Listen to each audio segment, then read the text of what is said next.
J'ai choisi aujourd'hui de vous parler de la balle plus haute que les pieds, un coup apparemment compliqué, mais si on respecte quelques règles de base, qui devient beaucoup plus simple. Première chose importante à noter, c'est l'orientation de la face du club. Quand vous allez poser le club, étant donné que la balle est plus haute que les pieds, physiquement, cette face de club va avoir tendance à s'orienter à gauche. Pour illustrer ceci, j'ai amené une petite tige qui va vous permettre de visualiser cette direction. Donc sur un club normalement positionné bien à plat, donc sur un sol plat, on voit que l'orientation de ma tête de club est directement sur la cible.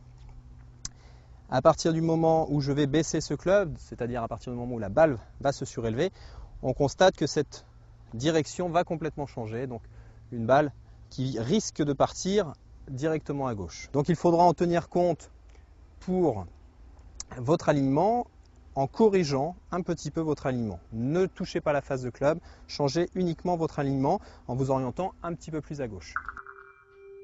Deuxième point à noter, l'équilibre. Votre équilibre va énormément changer dans la mesure où naturellement votre poids va avoir tendance à partir en arrière. Ne faites donc pas l'erreur de vous redresser, parce qu'en vous redressant, vous risquez de vous laisser entraîner dans le sens de la pente. Ne faites pas également l'erreur de trop fléchir les genoux pour vous placer sur la pointe des pieds, car cette position risque de vous déséquilibrer lors de votre montée. On va donc prendre le temps d'installer le poids sur le centre des pieds.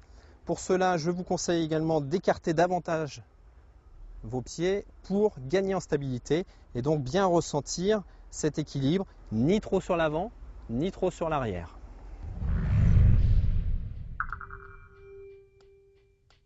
La position des mains sur le club.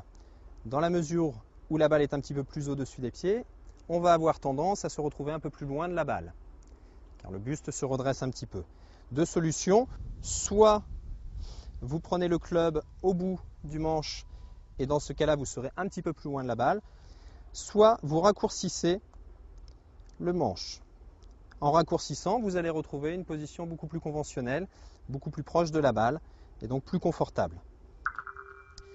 La deuxième partie du geste, une fois que vous avez installé cette posture, est donc le backswing. Le backswing, cette montée va devenir un petit peu plus plat, des mains qui se retrouvent donc derrière les épaules, derrière le dos, et une rotation des épaules qui va être complète.